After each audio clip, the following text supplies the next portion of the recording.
Good morning. It's still morning, so I can say good morning. So today is Friday. Today is the end of the week. Today I am tired. Always tired. But today I'm gonna be talking about movies. One movie, in fact. I mean, I tried one like every day. Let me tell you how my week went though. So, not Tuesday, Wednesday and Thursday, I went to a primary school. Not gonna say which school. I went to a primary school to invigilate or actually preside because I was the senior person in charge. I was a presiding examiner. Is it presiding officer or presiding examiner? Can I say the PO, but it's still on the paper. It's PE.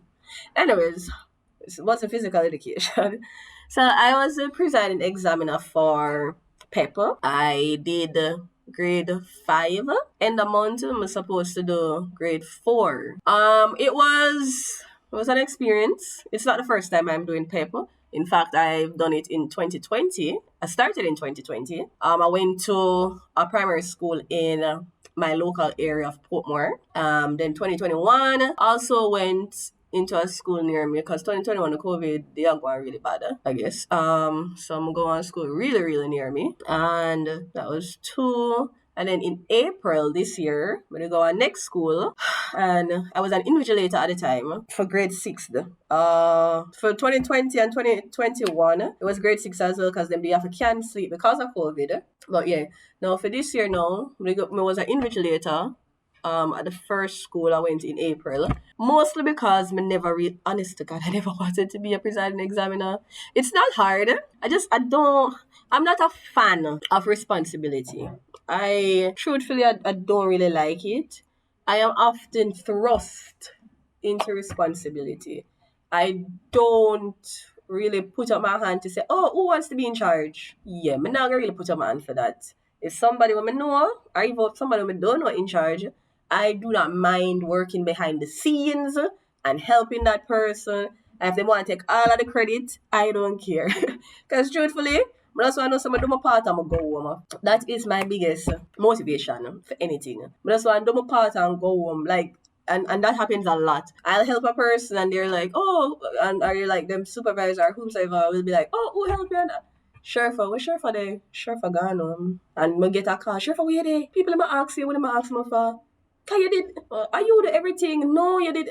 Me no, do I want to say, me not really like recognition, all that, Like, who doesn't like to be recognized for their work? It's nice to be appreciated, but I like to be appreciated, but me not too like to be recognized, if that makes sense. So yeah, anyways, I declined as the presiding examiner for the grade 6 one this year in April. And like the Holy Spirit had told me that I wasn't ready because we have a lot of assignments and I never did finish my assignments. So I never even feel bad about it. The money would have nice. The money would have been nice.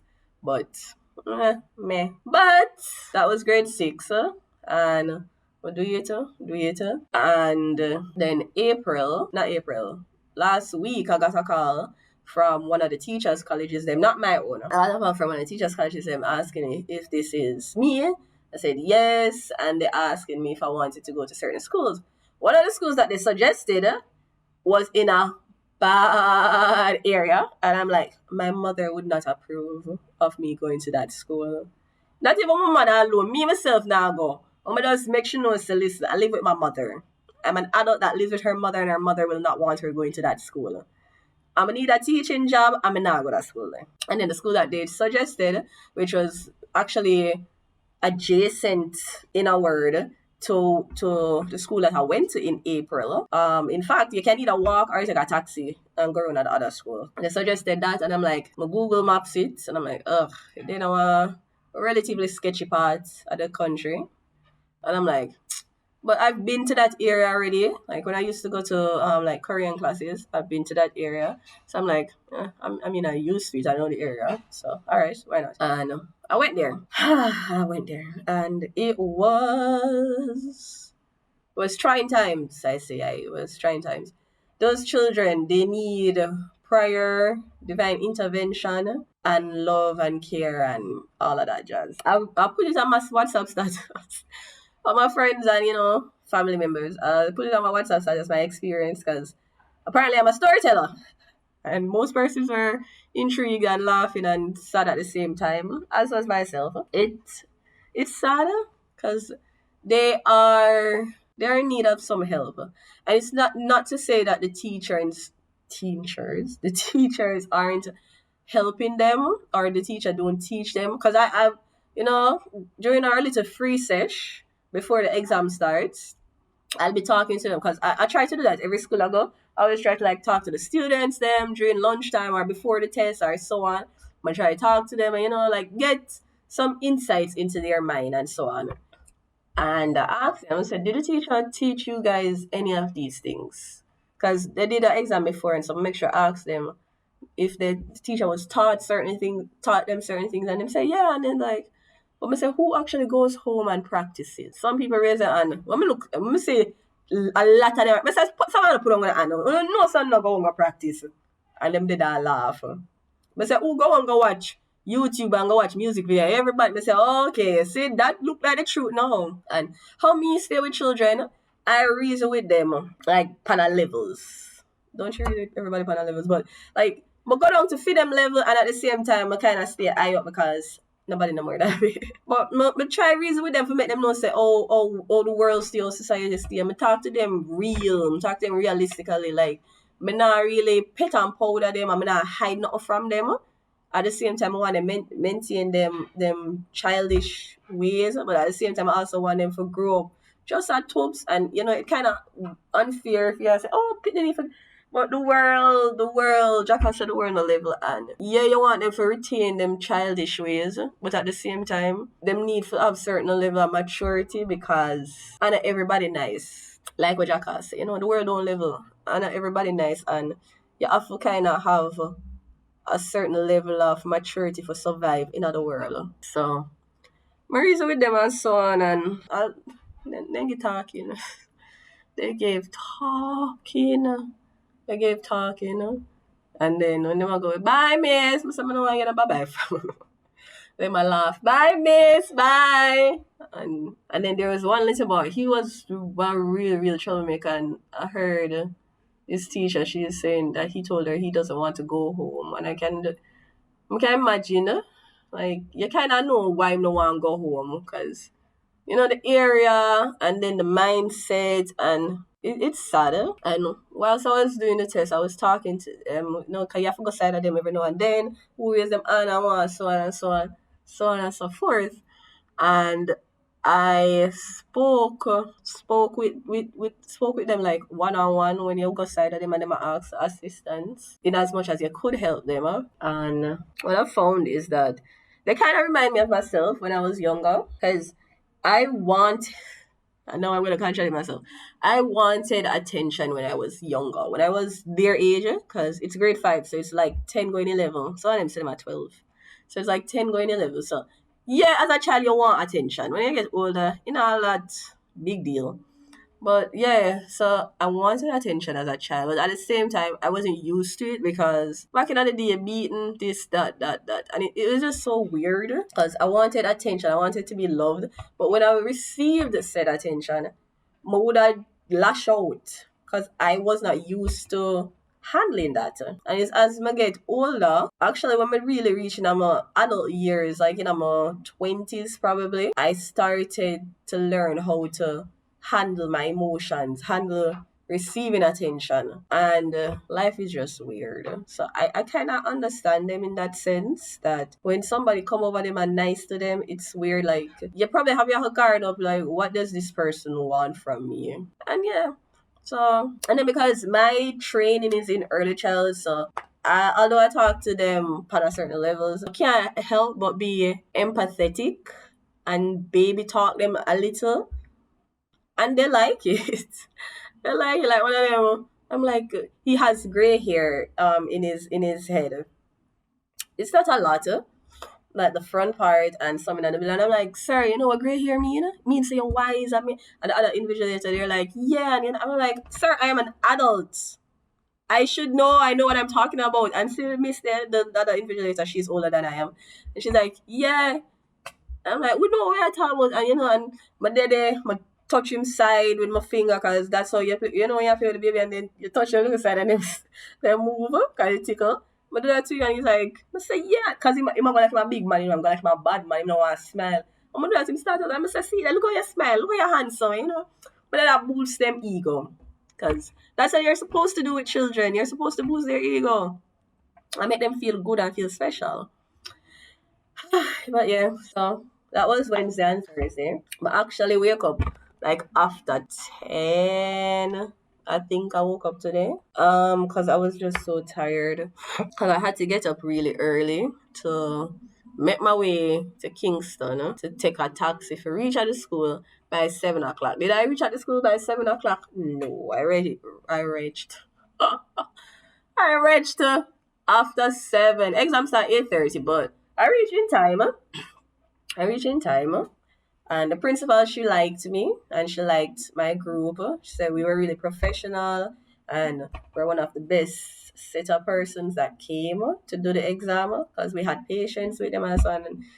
And trust me, it's difficult to have patience with those children. It's difficult. But my motto in life and as a teacher, especially receiving my training and with all of my assignments and so on, my motto in life is "Una not stress me." I'ma tell them as such. I said, listen, una not stress me now. I said, in the past 2 months or so, about 9 teachers did.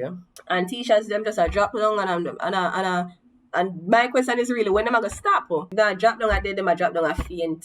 Yeah, sure for in that business. They're sure it's not about that lifestyle. But I make no stress me. I've had alopecia before. Some big patches in my hair. I'll make memes to myself. I've had stress bumps. I've lost weight whenever I'm stressed.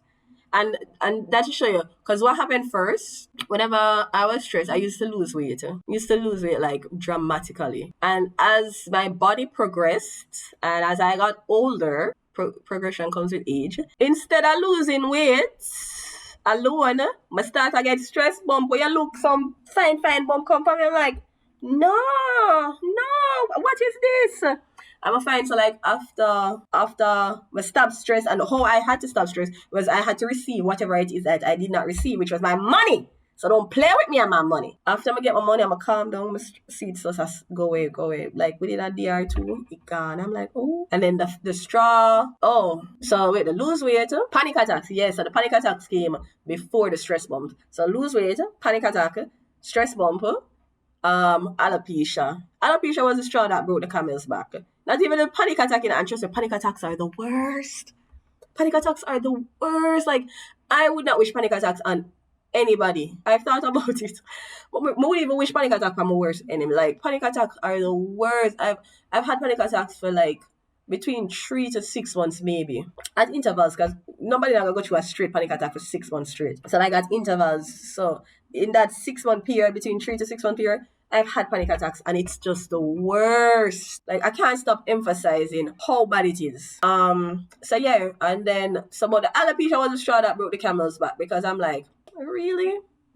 I was a little embarrassed at first. I got a dermatologist. She says it's not alopecia. But me don't know what you call losing so much hair in your head when you're stressed out. Anyways, so I saw the patches in my hair and I'm like, oh no. I had 1, 2, 3. I had about 3 patches in my hair and then big like crater. They just kept getting bigger and bigger and like I was so stressed out. It was because of a particular assignment. Not even the assignment, it was the lecturer. This woman was a BICTH. Just thinking about it just irks me. My iggy fear. Yeah, so my about 3 patches on me. And like after a while it started like closing up little. At first I thought it was closing up and it was actually getting wider. And then eventually, did I go on the road with it? Yes. I'm going to show people before them can show me. I sit down and people look over my head. After a while, I didn't care. After a while, I'm just like, I hear. And then what I had to do, because how I realized that I had alopecia, I had a lot of hair on my head. A lot. And like when I used to part my hair to plait it up, I'd feel like some line, and then I'd feel like spaces, and I'm like, wait, why? And then I realize I'm saying, oh, may I cut me here? And by cut me here, I never mean just snip, I mean like make a shave my head. I'm like, okay, I'm gonna shave. Everybody's like, oh. I'm like, it's here, it's gonna grow back. I don't. I'm gonna say, I'm not make nothing stress me. It can grow back. It can grow back. And then I think what shocked a lot because that was the most my hair has ever been. My hair like has always been short. When I had a lot of hair on my head, it was still short. Short. It was still short. So most persons are like, no, your hair just grew back because it had been locked before and I'd pull out the lock and it was so enough, so plentiful. It could have catch up in a one because usually my hair could have catch up in a 30. And then I cut it because the patches and my stress out. And I never feel no way because I'm like, damn, I still look good. I'm like, oh my gosh. One girl must look so good the same way. But it's still cute. So and then I came to the realization that I'm gorgeous any which way. Whether I have locks, whether I have braids, whether or not my hair is in its natural form. I never cream my hair or jerry curly yet, but I know I would still look hot. And whether I'm a ball, because the ball shine. Brother, them say I look like them biggest brother, them oldest brother. I look like the oldest because technically I'm the oldest child, the oldest sibling. So me are them big brother. But yeah, so that happened and I'm like, nope. And then because of that, I kind of start learning to take care of myself and my motivation and my motto has been pressure bust pipe, which was proved with the alopecia, the panic attack, the what the other something to tell some get stress bump. Yeah. Pressure bust pipe and man not make nothing stress me. I'm serious. So I told those children, I said, listen, man not make nothing stress me now. If you get talking, when I name it on the paper, all I need to know is that your name is on the paper and you can come out of the exam. That's it. I not make nothing stress me. Push come to shove, after I talk to the 2 times, I'm going to get to the principal and make them talk to you. And that's it. Me not make nothing stress me. Not do it.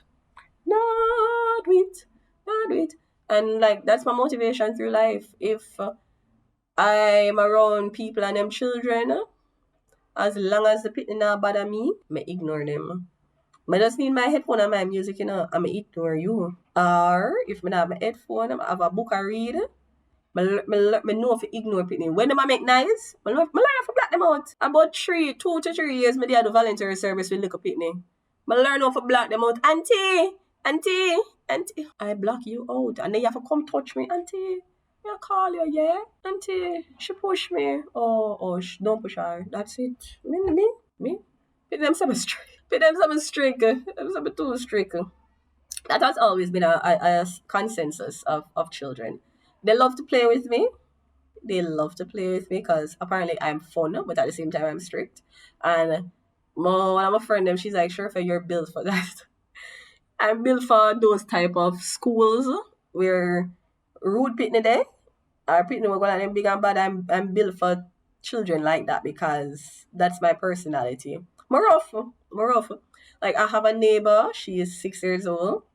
She love me and I love her too. But sometimes she go in her shell when I talk to her. Cause I'm rough.